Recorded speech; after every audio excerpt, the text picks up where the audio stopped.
This week on Across the Arrowverse, a star that only kills men, and time stands still for the Flash.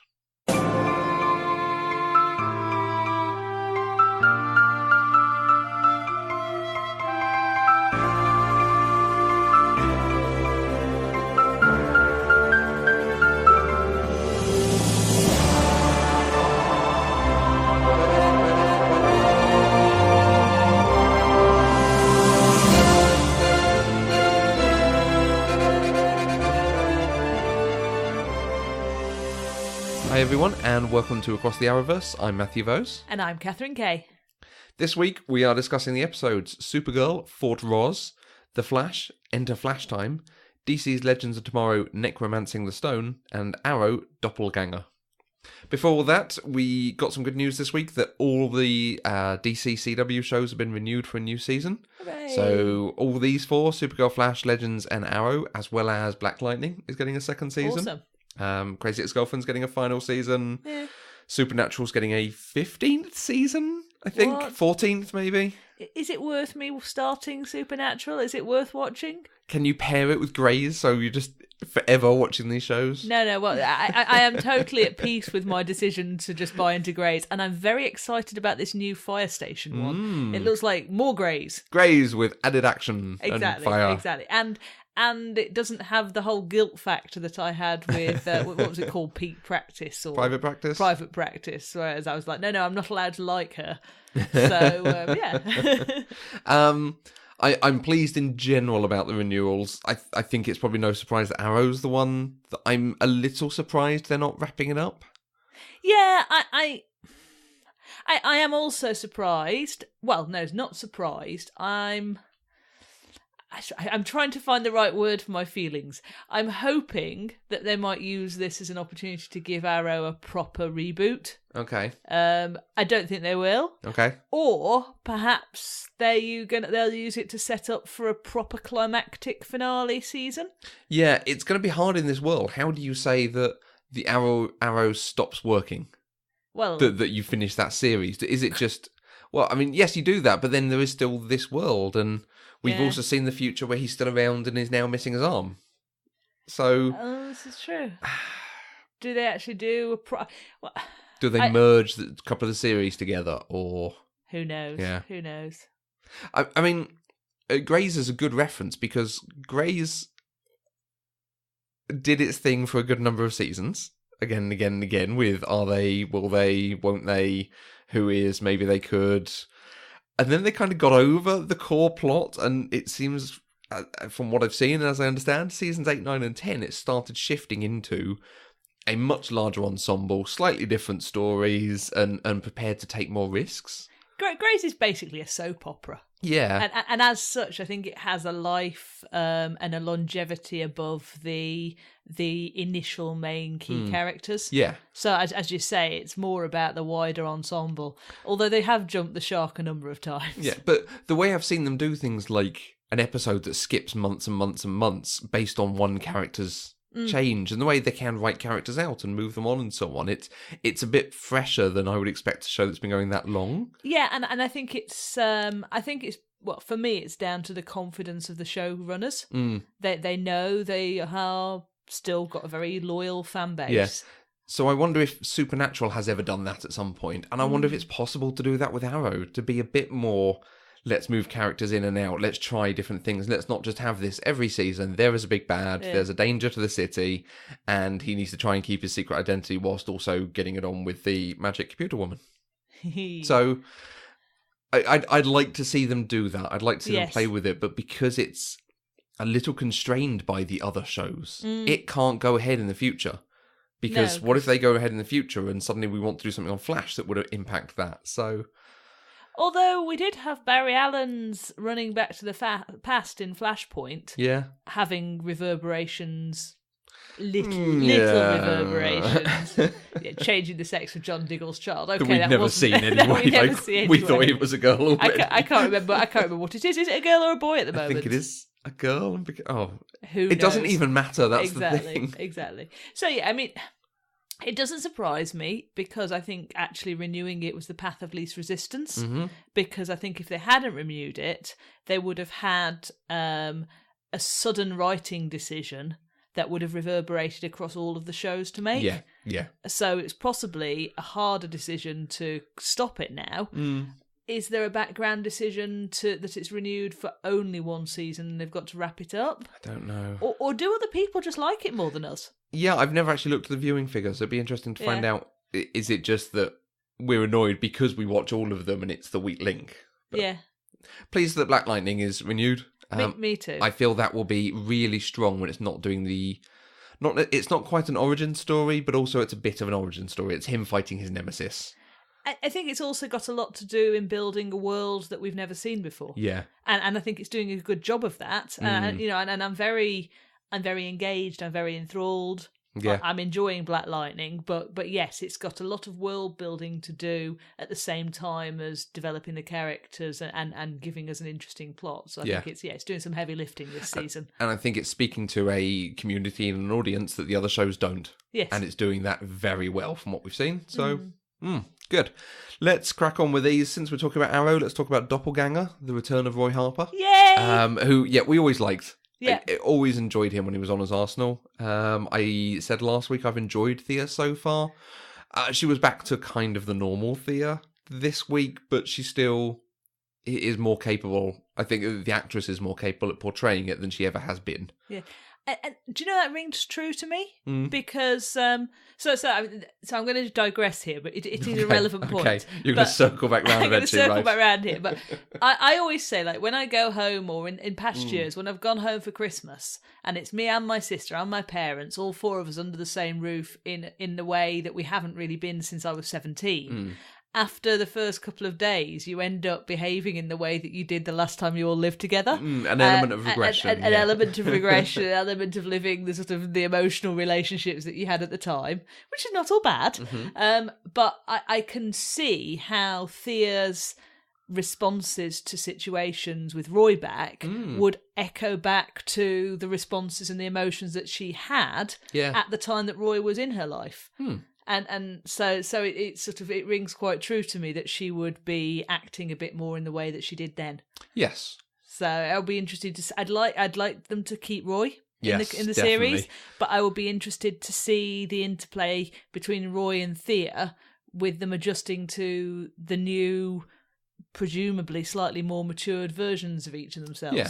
Yes, that would be good. I definitely liked him more than any of the new recruits.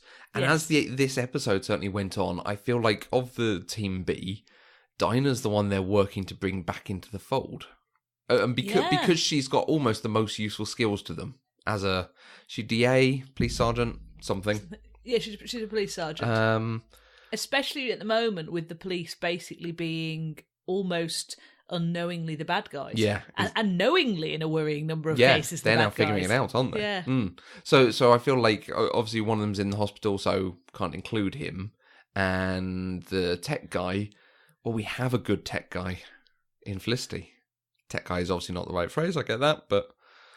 Yeah, I feel they're sort of... I don't think I think they're spinning their wheels a little bit with Curtis.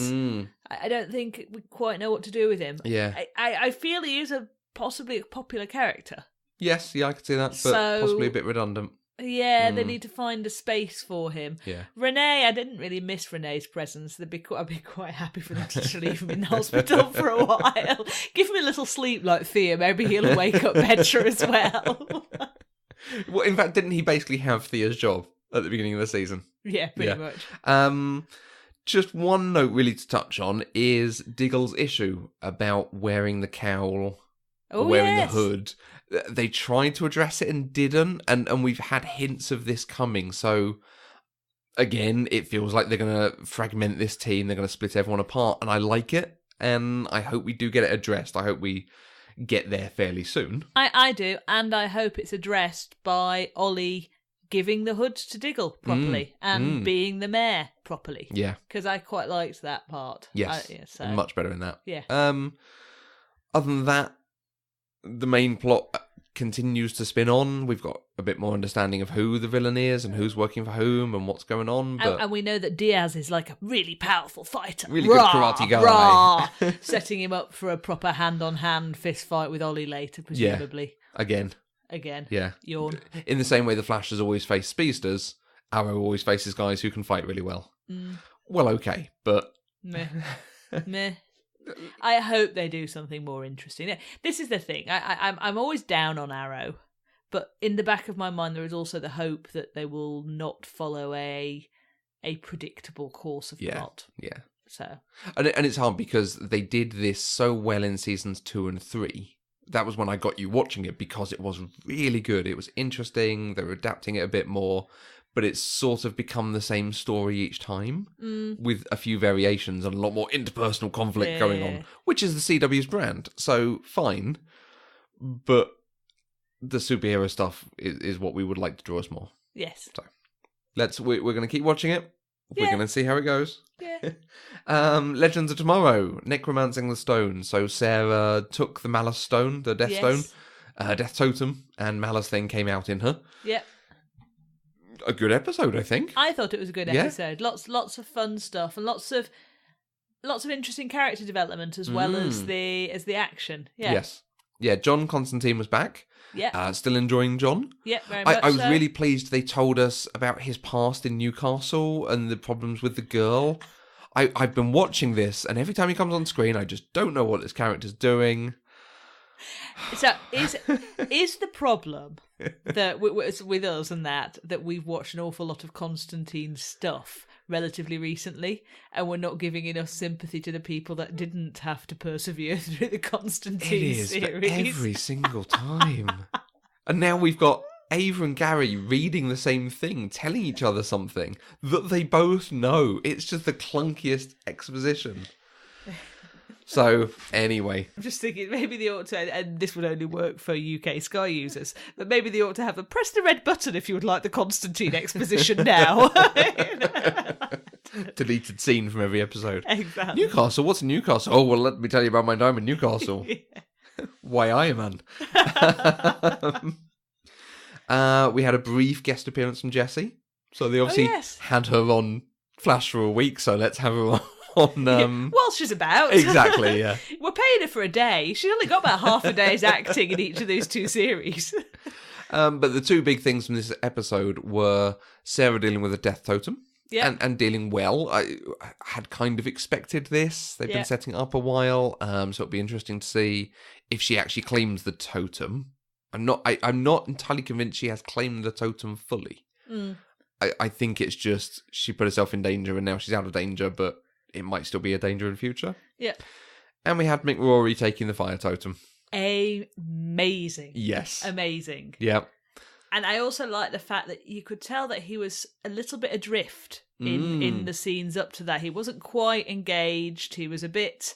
And I think it wasn't this episode, but in previous episodes, he'd been moaning a bit about how there's been too much change. Yeah. And he was feeling, and you could tell he was feeling unsettled and not quite of the gang. So maybe this development will help bring him back Reintegrate him, yeah. Because he's the one who's got no powers, either from a totem or of himself. It's down to his gun and his obsession with fire. So this is a nice turn for the character, and it will be interesting to see, because I could understand them using this as an opportunity to make him more villainous and go back. Now he's got a latent power of fire to actually go back to his criminal ways. I don't think he will. I don't think so, but I could see the temptation for the writers to do that thing. Because I get the impression with Mick's character is more than necessarily being villainous by nature. His nature is to want to belong whilst also feeling an outsider. Yeah. And he's sort of following the ways of the person who leads his sense of belonging, which for a long time was Captain Cold, Wentworth Miller, whatever it was called. Yeah, he wants to follow someone who is strong that he respects. And I feel like he does that with Sarah. Exactly. Like he never did with Rip, so... Yes. Okay. Yeah. I want to see this season end with all the totems with people on the ship, and they're basically now the Mighty Morphing Legend Totem Rangers. Yeah, it is a cross between that and the Infinity Stones. Yeah. Yeah. Yeah. I'm not sure there's any way you could do it differently, and it's also entirely possible these totems came first. Yeah. Across all of them, but having them on TV at this time and place Yeah, quite interesting. It's fun. Finally, at the end of it, Sarah split up with Ava. And I was very surprised. I didn't see that coming.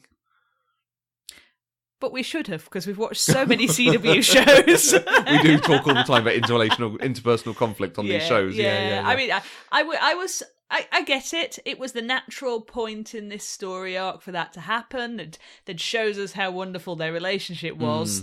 I'm like, this is the CW. They're not going to let this happen for much longer. There's got to be some kind of relationship conflict as well. So it saddened me, but doesn't surprise me. Okay. And I'm expecting that either by the end of this season or the middle of next season, they'll be back together. Yeah. Oh, yeah, I suspect the love for one or the other will end up saving the other. Yes, I mean, it kind of did a little bit already. Yes, yeah. But now Sarah's going through that navel gazing period that both Flash and Arrow have been through of, my evil, not my evil ways, but my dangerous, my dangerous lifestyle. It's a danger to everyone I love around me, therefore I can't have people that I love around me.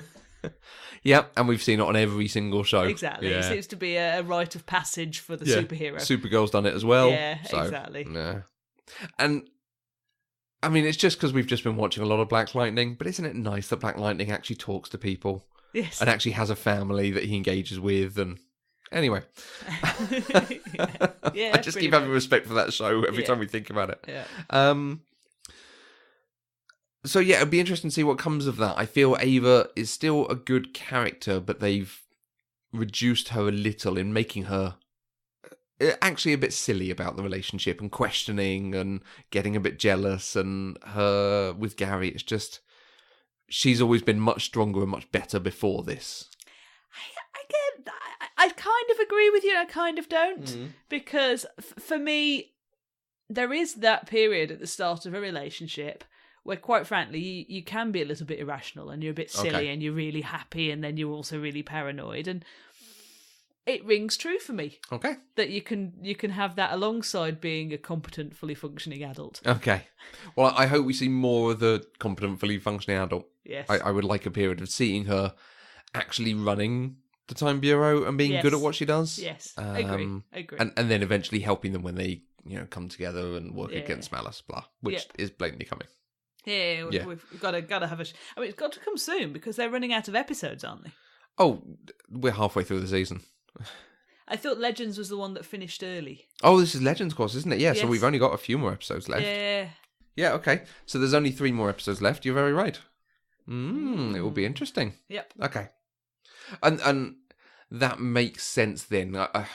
If this was Arrow or Flash, I'd be like, okay, we got episodes spinning the wheels and moving things on. But actually, the fact they're getting all the totems together now, we are properly moving into the endgame. Yeah. Good. The Flash. Enter Flash time. Very much in media res at the beginning. The Flash is not able to save everyone, and then it goes back and introduces us to the plot of the week. A really interesting plot. I liked causing the explosion to stand still. I felt some dissonance between them saying they were moving so fast that it was basically stopping the explosion and stopping time, and the fact they weren't moving very fast and they were wandering around talking and running back and forth across the city and catching up to each other. So if he's moving that fast, the time is basically stopped, but yet she can run really fast and catch up to him. She must be going backwards. Yeah, I think they pressed on our willingness to suspend our disbelief around that particular point. Yeah. Perhaps a little bit hard, but it was an interesting and entertaining episode for what was essentially one of those, what do they call them, bottle episodes? Yeah. I mean, there were very few scenes and very few, relatively few actors in it. And I can understand that this week, because there was a lot of CG going on. Yes. Their budget for this episode must have been really quite high. And it was all very well done. I liked the integration of people frozen and unfrozen. I liked the explosion effects on the nuclear bomb. Yes, yes. I felt the sort of practical effects of seeing them wearing down. It must have actually taken quite a bit of time and people on set to retouch makeup and so on. Yeah. So it would have taken a lot to do this thing. And I feel like we could see it as well. Yes. No, I did enjoy it. I feel we're missing something in I don't think the sort of the motivation of the lady who set the bomb off. Veronica Dale.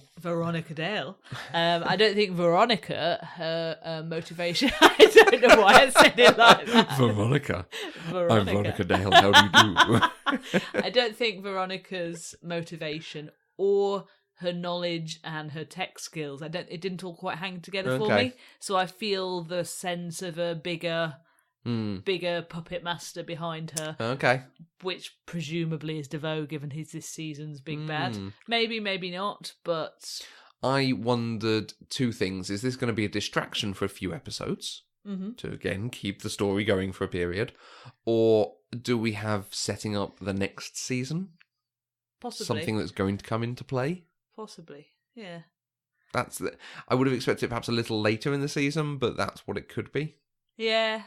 I was genuinely expecting them to dump it on that dead planet and continue to create the evil that presumably whatever's they have going to come from there. Yeah, right. Exactly. I liked the stuff with Harry and his daughter. I like that a lot. Yeah, I like Jessie. Yeah. I think she is, again, a very good character. She is not too dissimilar to a lot of the younger speedsters and kids that we've had on these shows, but she deals with her dad very well, and she deals with other people very well whilst being very smart. Yes. So where we have other characters who are very smart and are not necessarily that good at dealing with people, she is better at it. Yeah. She is very emotionally intelligent. I like that. Can you remember why she dumped Wally? Because she wanted to focus on running and being a speedster in her own Earth. So. Made sense. Yeah, and I think it was the right decision for her as a character in the show. As long as they actually let her come back and be a character in the show. But, yeah. I don't think she's going to come back full-time. No. If I'm honest. I think they've got too much invested in the Earth 2 concept. Yes. So she'll be coming back and forth every so often. Fair enough. There was a revelation early on that it was DeVoe who set up the bus for a very long time for all those people to be on the bus at the right time. So he was setting up those people, and I would take from that an expectation of their power. Yes. And then he has got some kind of pocket device time? Pocket dimension. Basically, he's using the sort of vibe dimension jumping thing, but that allows you to go into a pocket dimension, and they're trying to get into that dimension when he opens and closes portals. Right. Fair enough. Which we'll see. Yep. So Wells had a big part in this as well. And we like Wells. We do like Wells. He's really good at actually doing the stronger dramatic stuff. He's an excellent actor. Yeah. I think he's been... When you think back to all the different characters he's portrayed masterfully. Yeah. And like even when... I didn't like not last season. Was it last season? Last season, the drumming coffee guy. Yeah, I didn't like his character, but I can't fault the actor's portrayal of that character. No, he's excellent. I hope to see him in many things. Yeah, because I would have said, yes, he's an excellent character actor. He's someone you could get into a Star Trek to do an interesting alien or something like that. But actually this week I could say, yeah, I could see him coming in and doing a good dramatic role or a proper, full film, not necessarily as the lead part, but as brothers and fathers and uncles and carrying a bit of the emotional weight. Yeah, I liked him. Really good, really good. I do, however, hope they hold him at this Wells. This is still my favourite Wells. Right. I don't want him to disappear and be like Terminator Wells again. Yeah, I'm not sure. I suspect this one will make up with Jessie and go back with her. Yeah. If I had to think, we'll see. I do not know what's coming for Flash. Where Arrow, I've got a fair feeling of what's coming. I'm not totally certain, but I've got a fair feeling. Legends, we can see what's coming. Supergirl is probably going to be a big fight using superpowers at some point. Flash, I do not know what the end game is here. And I don't know that it's necessarily that DeVoe is doing a bad thing. Yeah, we still don't. Well, although he is full on sinister now. He has a great disregard for individual human lives. Although you never know, he might be one of those bad guys who believes what he is doing is for the greater good. Yeah.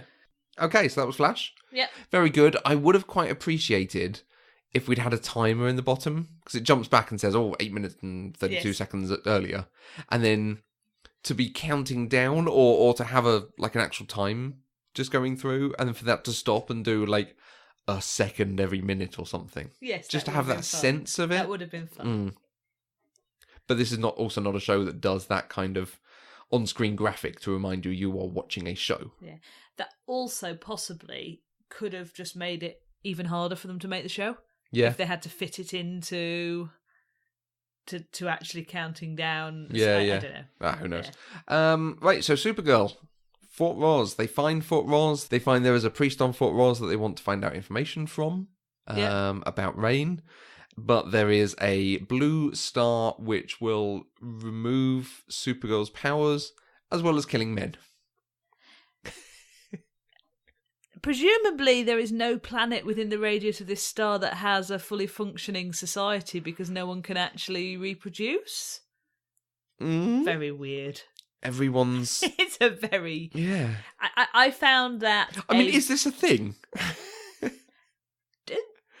In an infinite universe. Who knows? I must admit, I found that a very clunky plot device to achieve what they wanted, which was a girls-only adventure. Yeah, all-female heist. Yes. Yeah. Which I like, a good heist, which this ended up not being a good heist because they didn't really heist anything. They just had lots of arguments and then Rain turned up and they got out of there. Yeah. Yep. But I liked some of the interplay. I liked reminding us of some of these characters, and they're clearly going to do more with Psy. Yep, Psy and... I think Livewire died. Did she did die, didn't she? I think so. Yeah. Yes, I thought it was a shame that Livewire... I would have liked both Psy and Livewire to have more of a thing, but I do think Psy is the more intriguing character, possibly because she gave less away. Mm-hmm, true. And I also like getting to know a bit more about Imra, Saturn Girl. Yes. I like that she is just a legitimately nice person who wants to do the right thing. Agree. Great. Agree. Let's run with that, because again, it's a bit different than stuff we've had elsewhere. Yep. Great reference to calling someone a glow reject partway through. Yes. Livewire was totally full of her pop culture references, wasn't she? Calling Imra Matilda. Yes. Was very nice. Yeah, she made a reference to the Real Housewives of wherever it is as well. So basically, Livewire was pop culture girl. Yeah, and we appreciate that. It makes the world feel realer because people do that. Yes. Yeah. And then they finally met the priestess, who was played by Sarah Douglas, who played Ursa in Superman 2. Ah, fun. So it's DC continuing to do what DC does. They didn't really get any information from her, which was a bit weird. I feel like there's going to have been something in what she said that's going to help them, but... Or were they supposed to have got information from her off screen? I don't know. Not sure. I don't know. I do have a question for you. Oh, go ahead. How many world killers does it take to kill a world? Well... Just like... 42. Interesting to end on that note of there are going to be more of them. Yes. And again, it appears that she doesn't know she has power. No. So some sort of latent thing. And that's connected with Rain turning up and still having her powers. And that her powers are not from the sun. So what is that about? Yes, there is more to this. Does that then mean, is that the information they've got, that actually it's being powered by some source? And if there is a source of power, you can stop it? I'm wondering if all of these world killers can be persuaded not to kill the world, and that actually they're being inducted in some kind of weird cult. Yeah. I still feel that Rain. Well, I don't know. Maybe a lot of the world killers are going to have to be gotten rid of, but that we will be able to, or Supergirl and normal Rain's daughter. Yeah. Will be able to. The strength, the love of motherhood will break through the world-killing brain conditioning. Yeah. I suspect that will end up being what takes care of Rain, because if I had to put money down, I think that the other world killers are not going to be as powerful as Rain.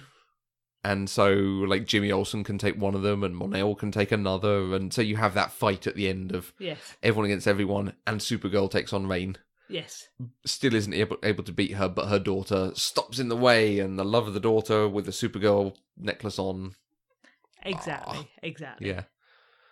I think that's what we're building to. I suspect so. And they're doing quite nicely. I liked the daughter. I liked her bit with Alex. Yeah, me too.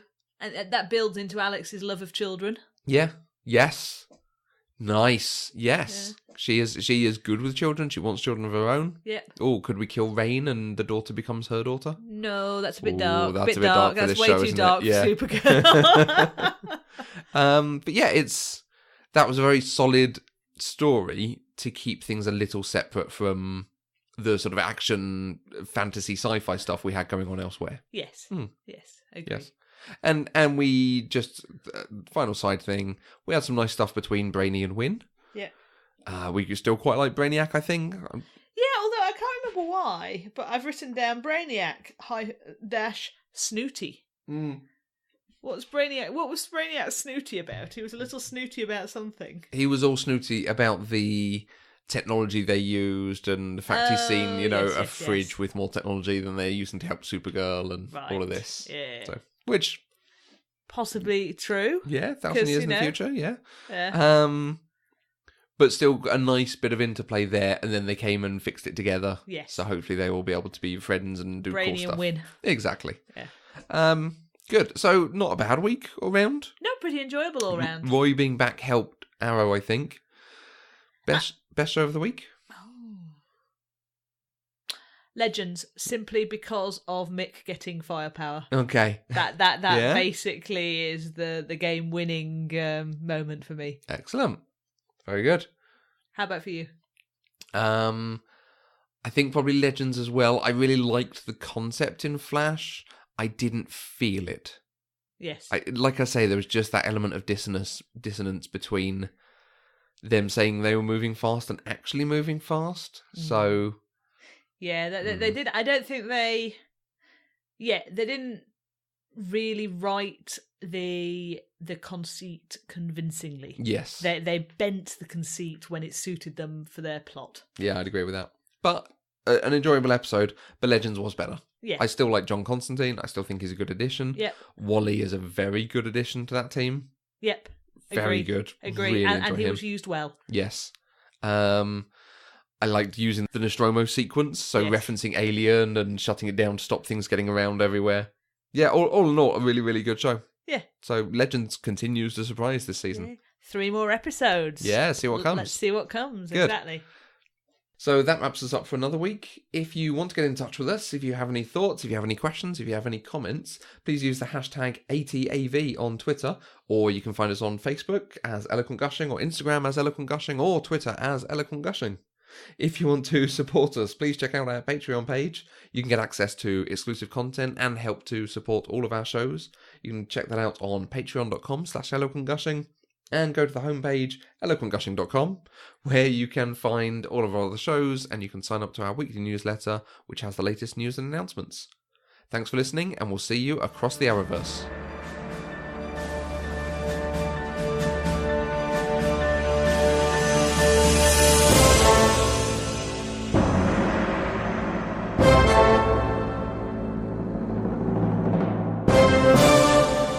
Across the Arrowverse is an Eloquent Gushing production. For more shows you'll love, please visit eloquentgushing.com.